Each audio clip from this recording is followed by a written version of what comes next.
Assalamualaikum warahmatullahi wabarakatuh. Perkenalkan, nama saya Sadam Hussein, NIM saya 2121 609017. Asal saya dari Tenggarong Seberang, saya dari Prodi Hukum Tata Negara. Saya di sini akan membacakan atau menjelaskan tentang sejarah perkembangan desentralisasi sebagai tugas dari ulangan tengah semester saya dengan mata kuliah desentralisasi dan otonomi daerah dengan dosen pengampu oleh Dr. Haja Siti Aisyah, SPD, SA, MM, MH. Oke, di sini saya akan menjelaskan tentang sejarah perkembangan desentralisasi dan otonomi daerah di Indonesia. Masanya dari sejarah perkembangan desentralisasi dan otonomi daerah di Indonesia mengalami 6 fase. Yang pertama adalah masa kolonial, 2 masa kemerdekaan, 3 era Orde Lama, 4 Orde Baru, 5 Orde Reformasi, dan 6 perkembangan terkini.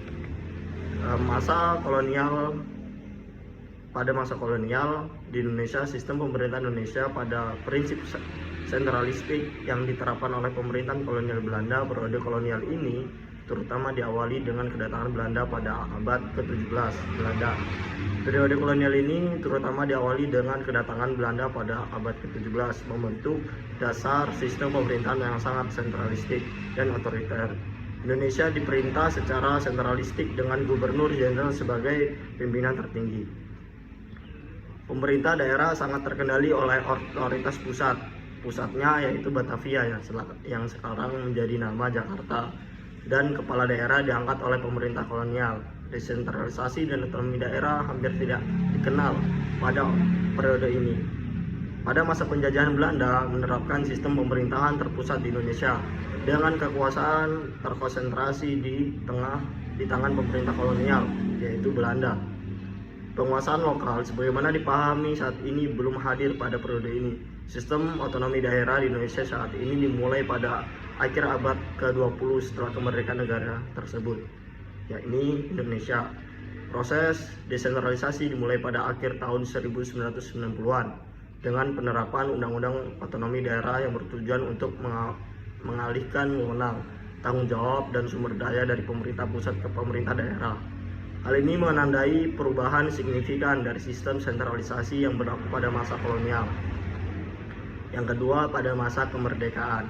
Dengan proklamasi kemerdekaan pada tahun 1945, Indonesia merintis sistem pemerintahan baru. Konstitusi sementara 1945 menegaskan negara kesatuan dengan pemerintahan sentral yang kuat, menggambarkan keteguhan identitas nasional yang baru lahir. Sistem pemerintahan yang mengalami perubahan signifikan sebagai bagian dari upaya untuk membentuk negara yang merdeka dan berdaulat. Meskipun pada awalnya tetap mengikuti prinsip negara kesatuan, seiring berjalannya waktu, konsep desentralisasi dan otonomi daerah mulai diperjuangkan dan diimplementasikan.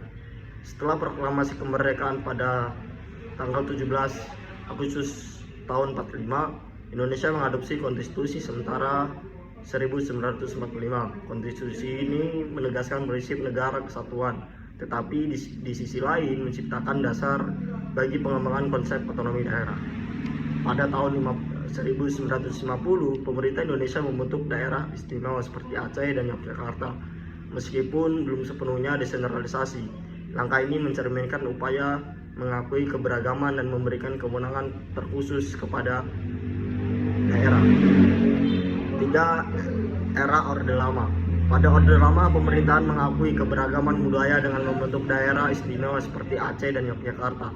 Namun, kendali pusat tetap dominan dan konsep desentralisasi belum sepenuhnya diimplementasikan. Indonesia hingga awal tahun 60 terdapat beberapa perubahan dalam sistem pemerintahan dan pengelolaan daerah, meskipun tidak sepenuhnya mewujudkan desentralisasi dan otonomi daerah secara substansial. Era ini menunjukkan beberapa langkah menuju pengakuan terhadap keberagaman dan pembentukan daerah istimewa. Jadi, di era Orde Lama ada beberapa langkah pada Orde Lama. Yang pertama, Undang-Undang 1945, amandemen dari 1950 pada tahun 1950 Indonesia mengalami amandemen kedua terhadap Undang-Undang Dasar 1945. Meskipun tetap menerapkan negara kesatuan, amandemen ini memperkenalkan ketentuan terkait pembentukan daerah istimewa dan memberikan ruang bagi konsep otonomi daerah. Pembentukan daerah istimewa yang kedua itu adalah langkah-langkahnya dari masa Orde Lama, pembentukan daerah istimewa. Pemerintahan membentuk beberapa daerah istimewa seperti Aceh dan Yogyakarta. Pembentukan daerah istimewa ini bertujuan untuk mengakomodasi keberagaman budaya, agama, dan adat istiadat di Indonesia. Ketiga, pemberian hak khusus. Daerah istimewa diberikan hak khusus dan kewenangan tambahan dalam hal agama, adat istiadat, dan pemerintahan lokal. Misalnya, Yogyakarta diberikan hak istimewa memiliki gubernur yang diangkat oleh sultan. Dan ada lagi pada masa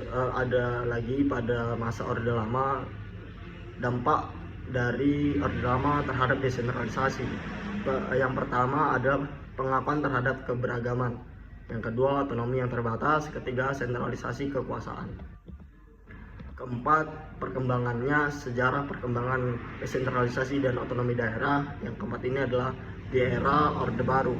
Pada tahun 74, pemerintahan Orde Baru menggulirkan kebijakan desentralisasi. Pembentukan daerah otonomi diperkenalkan untuk meningkatkan kesejahteraan daerah. Meskipun dan upaya untuk memberikan kewenangan daerah otonomi yang diberikan masih terbatas dan pemerintahan pusat yang kuat. Pemerintah Indonesia mengalami berbagai perubahan dalam pendekatan terhadap desentralisasi dan otonomi daerah. Pada masa ini terjadi penggeseran dalam kebijakan pemerintahan terkait pemerintahan daerah.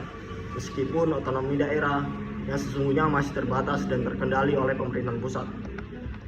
Dan pada tahun 1965, pemerintahan mengeluarkan peraturan pemerintah nomor 17 tahun 1965 tentang pembentukan daerah-daerah tingkat 2. Langkah ini bertujuan untuk membentuk struktur pemerintahan di tingkat kabupaten untuk meningkatkan efisiensi administrasi. Kebijakan desentralisasi yang lebih besar diperkenalkan melalui Undang-Undang Nomor 5 Tahun 1974 tentang pokok-pokok pemerintahan daerah. Undang-undang ini memberikan kewenangan tertentu kepada daerah, termasuk dalam hal pembangunan ekonomi, sosial, dan budaya. Pada masa Orde Baru ini memberikan beberapa langkah desentralisasi, tetapi otonomi daerah masih terbatas dan tetap di bawah kendali pemerintahan pusat, yakni Batavia yang sekarang disebut dengan Jakarta. Pergolongan politik dan reformasi yang dimulai pada tahun 98 menjadi titik balik penting dalam pengembangan konsep desentralisasi dan otonomi daerah di Indonesia. Yang kelima adalah di era reformasi. Pada tahun 98, reformasi politik membawa perubahan signifikan. Amandemen Undang-Undang Dasar 1945 memberikan dasar hukum untuk desentralisasi dan otonomi daerah yang lebih besar. Undang-Undang Nomor 22 Tahun 1999 tentang pemerintahan daerah menjadi landasan untuk memberikan kewenangan kepada pemerintah daerah. Era reformasi Indonesia yang dimulai pada tahun 98 setelah jatuhnya rezim Orde Baru membawa perubahan mendasar dalam paradigma pemerintahan daerah. Reformasi ini bertujuan untuk meningkatkan tata kelola pemerintahan, meningkatkan partisipasi masyarakat, dan memberikan otonomi yang lebih besar kepada pemerintahan daerah. Sejumlahnya undang-undang dan amandemen konstitusi ditetapkan untuk menguatkan desentralisasi dan memberikan kewenangan lebih besar kepada pemerintahan daerah. Yang terakhir adalah perkembangan terkini. Desentralisasi di Indonesia mulai dengan memberlakukan Undang-Undang Nomor 22 Tahun 1999 tentang pemerintahan daerah. Melalui undang-undang ini, wewenang dan tanggung jawab pemerintah didelegasikan kepada pemerintahan daerah, sehingga dengan dapat mengelola unsur lokal dan membuat keputusan yang lebih baik sesuai dengan kebutuhan masyarakat setempat. Otonomi daerah di Indonesia juga ditekankan dalam kerangka pembangunan nasional. Pemerintahan pusat memberikan kewenangan kepada pemerintah daerah untuk mengelola sumber daya dan mengambil keputusan terkait dengan pembangunan ekonomi, sosial, infrastruktur di tingkat lokal. Perubahan dan perkembangan lebih lanjut dapat terjadi setelah Januari tahun 2022. termasuk perubahan dalam regulasi, kebijakan, atau implementasi, desentralisasi, dan otonomi daerah di Indonesia. Mungkin sekian dari saya. Marilah kita berkuliah di UINSI, karena dengan berkuliah di UINSI selain kita mendapatkan ilmu duniawi, kita juga memperdalam atau mempelajari ilmu-ilmu agama Islam. Sekian dari saya. Billahi taufiq wal hidayah.